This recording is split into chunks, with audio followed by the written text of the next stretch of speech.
आज हम जाने वाले हैं एक नई ट्रिप पे काफ़ी दिनों बाद। और वो ट्रिप होने वाली है मेरे घर से तुंगनाथ तक की। मैं पहले जाऊंगा गोद लेने, जी हाँ, डंगरों का चारा लेने। पहले डंगरों का चारा लेने जाऊंगा। डंगरों का चारा लेने के बाद फिर जाऊंगा मैं हरिद्वार, अमन के पास। हरिद्वार जाने के बाद फिर जाएंगे वहाँ से रवि भैया, दीक्षा भाभी और एक भैया और हैं, वो आए उनके साथ, वो पहली बार मिलूंगा उनसे। तो हम 5 जो जाने वाले हैं तुंगनाथ हरिद्वार से। चलो दिखाते हैं, बने रहिए अपने ब्लॉग में। फिर हम अपने बुग्गी में बैलों को लगाकर चल देते हैं जंगल की ओर। जंगल जाकर काटेंगे हम गोत गोत यानी इन बैलों का चारा।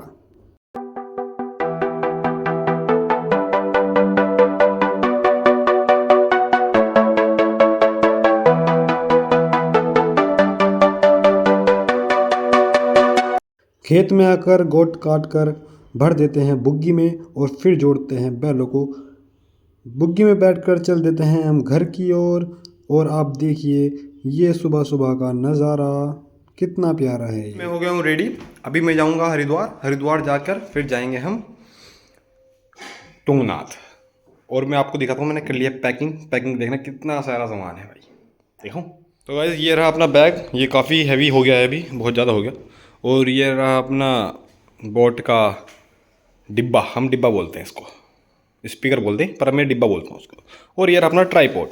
अब इतना सारा सामान बाइक पे जाएगा कैसे, मैं आपको रेडी होकर दिखाता हूँ कि ये कैसे जाएगा। जब बैग टांगूंगा, फिर डिब्बा टांगूंगा और फिर ये टांगूंगा ट्राइपॉड, पता चल जाएगा कि कैसे कैसे टांग के जाऊँगा। ऐसे ये टांग रखा, ये ट्राइपॉड, और पीछे टांग रखा ये बैग। तो ऐसे जाऊँगा मैं। अब देख लो कितना मुश्किल होगा जाना। चलो चलते हैं, अपने को जाना ही है। तो घर से निकल कर आ जाते हैं मौजमपुर। मौजमपुर देखा तो फाटक बंद था। मेरे को लगा कि कोई ट्रेन आ रही होगी बहुत ज़्यादा बड़ी।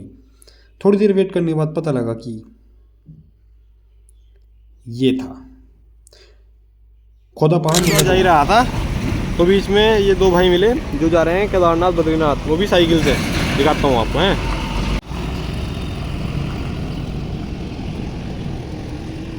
हम पहुँच गए हैं हरिद्वार बाइक खड़ी करके। और ये रही कार, इसमें जाएंगे हम तुंगनाथ।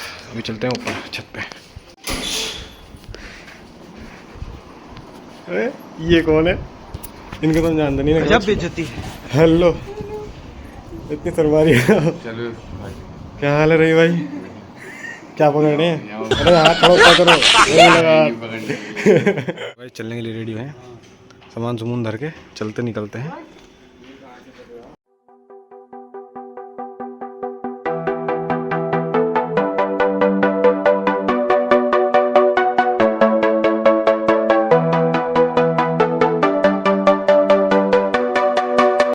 हमारी गाड़ी हो रही थी प्यासी। फिर हमने पिलाया उसको तेल पिलाकर हम चल देते हैं मॉल की ओर।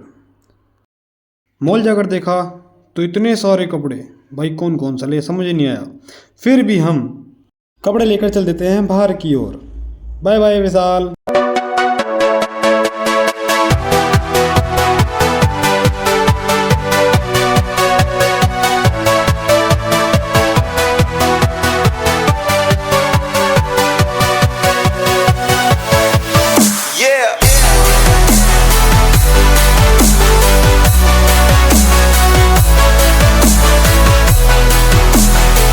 फिर घूमते फिरते आते हैं हम देवप्रयाग, जहाँ पर होता है अलकनंदा और भागीरथी का संगम। इसको अल्टू बनती है गंगा।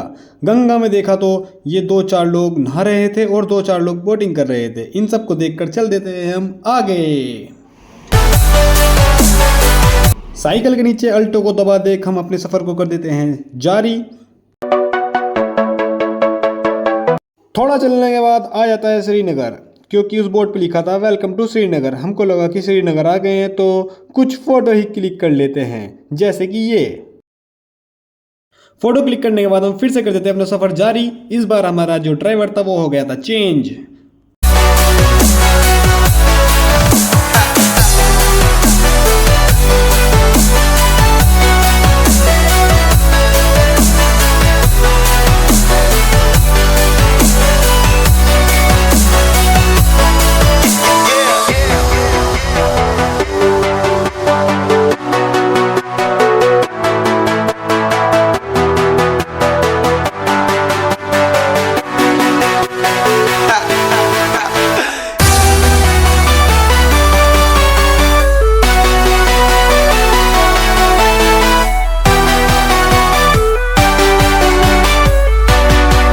हम जा रहे हैं थोड़ा नीचे नदी के, उतर के देखते हैं रास्ता है कि नहीं है। इस नदी के पास उतरेंगे, शायद ये भागीरथी है या अलकनंदा, इन दोनों में से कोई सी है, तो जाके देखते हैं नीचे। तो नीचे जाते हुए हमको याद आया कि हमको लग रही है बहुत तेज भूख और हमारे पास मैगी भी है, क्यों ना इस नदी के किनारे बैठकर मैगी बनाई जाए और खाई जाए। मैगी बनाने का सामान उठाकर चल देते हैं हम नीचे नदी की ओर, क्योंकि नदी के किनारे बैठकर मैगी खाने का मज़ा अलग ही आता है। बाकी आप ये व्यू देखिए, कितना प्यारा व्यू है। नदी इतनी तेज बह रही है कि देखने से आंखों को राहत मिलती है। तो भाई जब हम बनाने जा रहे हैं मैगी, और आपको दिखाएंगे मैगी बना के, ऐसे इतने सुंदर व्यू में मैगी बना के खाएंगे, मस्त।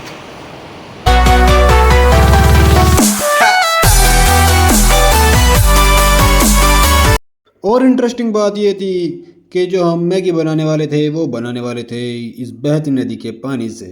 उसके लिए हमने चुना रवि भाई को, जो कि भर रहे थे बहती नदी में से पानी। उनका पानी भरने का स्टाइल कुछ ऐसा था कि बोतल पर रुमाल लगाकर पानी भरना है। हमने पूछा क्यों, फिर उन्होंने बताया कि अगर हम बोतल में वैसे ही पानी भरेंगे तो पानी के साथ रेते के कण आ जाते हैं, और रुमाल लगाने के बाद अगर हम पानी भरते हैं तो रेते के कण नहीं आएंगे। और इनका आइडिया ये बहुत अच्छी तरीके से काम आया, जो कि इस पानी में एक भी कण रेते का नहीं आया। जब तक रवि भाई पानी भर रहे थे तब तक मैंने सब्जी काट कर लगा देता कढ़ाई में छौंक, जिसमें हम पकाने वाले थे मैगी। छौंक लगाकर कढ़ाई में नदी का पानी गिर कर उसमें मैगी गिरने के बाद मैगी को रख देते हैं हम थोड़ी देर पकने के लिए, क्योंकि ये बन जाती है 2 मिनट में, ऐसा लिखा हुआ है। पर हमारे बहुत सारे पैकेट थे तो थोड़ा टाइम लगने वाला था। हमने थोड़ी देर मैगी को पकने दिया, क्योंकि कच्ची मैगी पेट खराब कर देती है। खराब तो वैसे पक्की मैगी भी कर देती है। मैगी खानी नहीं चाहिए, फिर भी हमने खाई, क्योंकि इस व्यू के साथ ये मैगी कुछ भी खराब करे चलता है।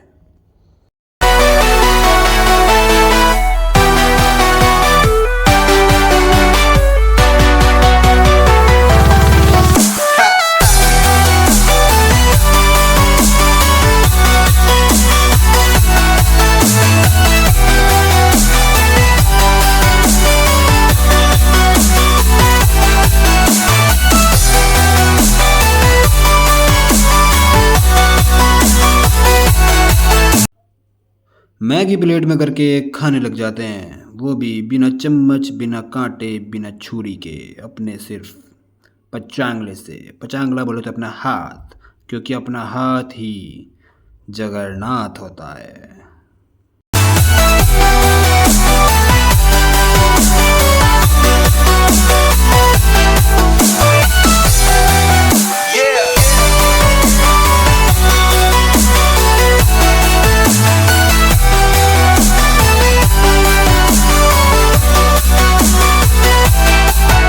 मैगी खाकर बहुत तेज लग पड़ी थी प्यास, तो इन भाई साहब ने ये बहता पानी पिया और अपनी जन्म की प्यास बुझाई।